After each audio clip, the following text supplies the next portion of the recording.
Okay guys, so I'm going to show you how to do an optional science experiment. And this is something that you can do with your parents if you have all of the supplies that you need. So you're going to need an empty bottle or small container of some sort, a balloon, and your bottle, the mouth of your bottle needs to be small enough that your balloon can fit over it because that's part of the experiment. You're going to need baking soda and you're going to need vinegar. You'll also need some tools. So Mrs. May has safety goggles, which if you've got them, I recommend you using them. But if you don't have them, you need to have your parents help you. Maybe you could use sunglasses or something. You're going to need measuring cups and you're going to need other measuring spoons, okay? All right, so to start off, what you're going to do is you are going to measure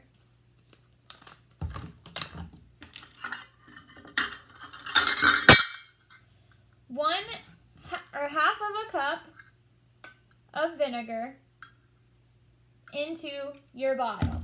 Now, it'd be easier if you did this over the sink or if you did it with a funnel because it's kind of hard to pour that into the bottle. So you'll need half a cup, and you know how we've been learning fractions. You could also just have your one full cup and fill it halfway.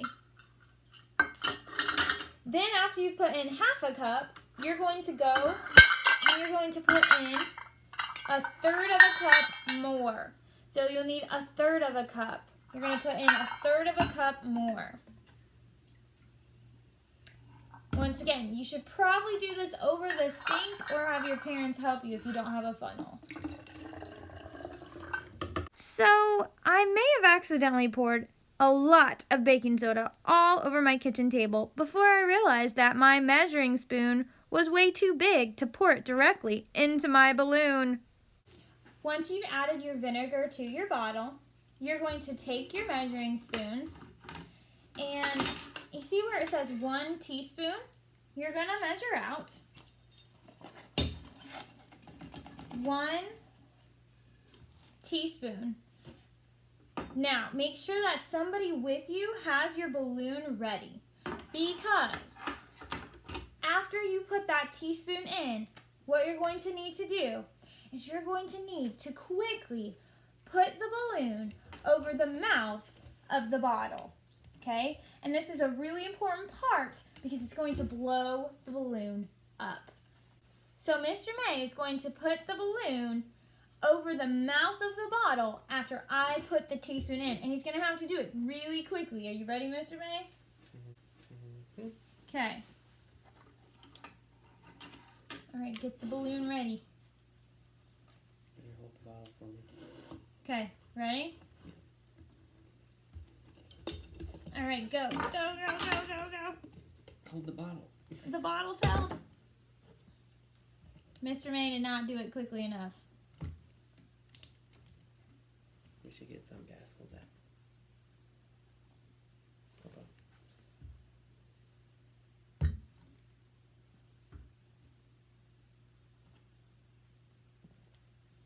There we go. Ah, there we go. You have to shake it to mix in the vinegar and the baking soda. I think this is full of foam. It is full of foam. Okay, you want to pop it?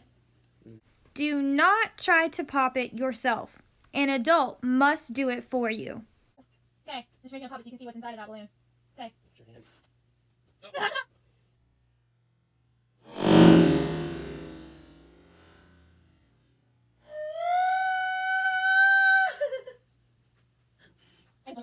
So, why did that happen?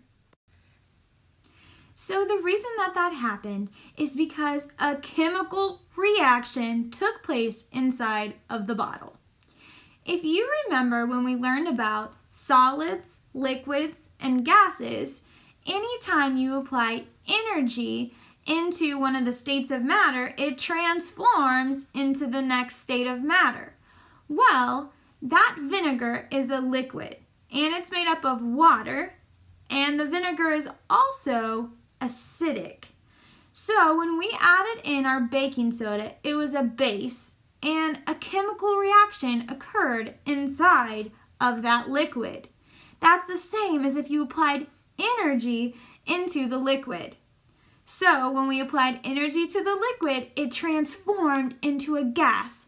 The gas rose up, got caught inside of the balloon, and blew the balloon up. The end. I hope you had fun with the science experiment. And I would love it if you actually do the experiment for you to post a picture of your results.